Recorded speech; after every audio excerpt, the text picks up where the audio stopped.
pista. Palakad-lakad lang ako, pinangitilang ako.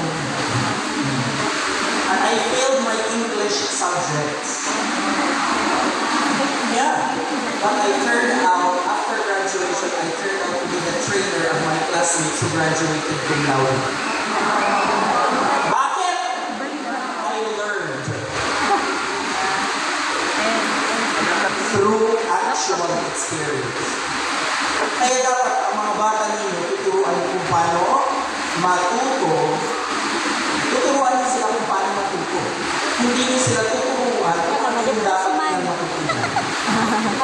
Ikat niya. Ganun yun. Nasusundan na. Okay. Bawal. Sige. Pagkasunod ng transition, pwede ka na naman maglagay ng direct quote kung meron. Ano ko na? Direct quote. Pagbasa ng Bakit quote. may direct quote tayo? Nagutom sila, mag-snack sila. Problema dyan, di kayo namimigay. Okay. Ano yung purpose ng direct quotes, mga kapatid? That is to substantiate the main point mentioned in the transition. Okay. So, all in all, mga kapatid, ideally, dito sinasabi na ito dapat. Pero ideally, para mabilis na sa akin, ang future story ninyo, at least 7 paragraphs to do. Okay. Huwag mo lang gawin 2 pages, 20 paragraphs, di ko nababasahin yan. 7 paragraphs? Unless, mala-J.K. Rowling yung pagkakasulat. 7 paragraphs, ano, Tel? Okay. 7 paragraphs. Nasusundan. Sige. Ano nga ulit yung first part? Lead. Ano yung purpose ng lead? Most present the Very most good. The information. opening sentence must grab and hold the reader's attention by using what?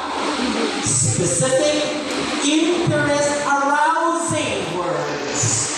Interest-arousing words. Dapat maa-arouse ka. Wala. Nakatawa sa Iba ito arouse. nga arouse. Kailan ka huling na-arouse? Sa pinasa mo. Nga, bell.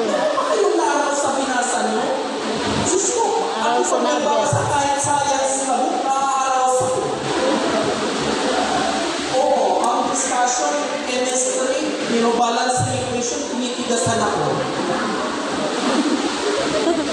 Ng brain.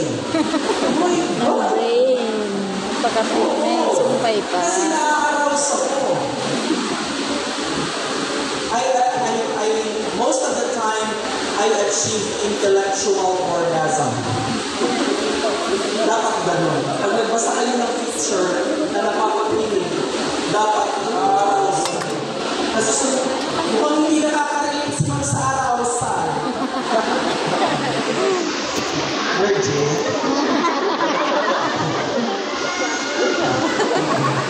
Sa ganda mo yun.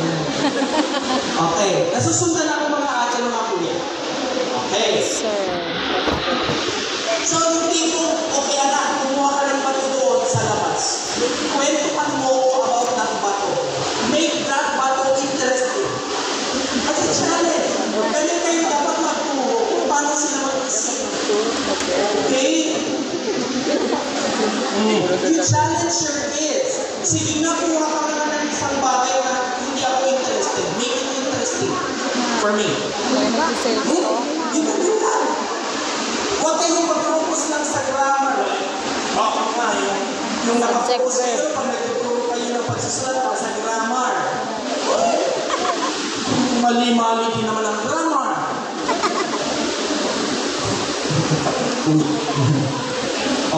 Trivia lang. Ilan ang verb tenses?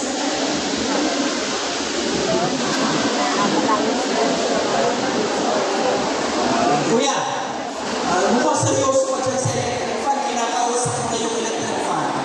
Ano nang sabi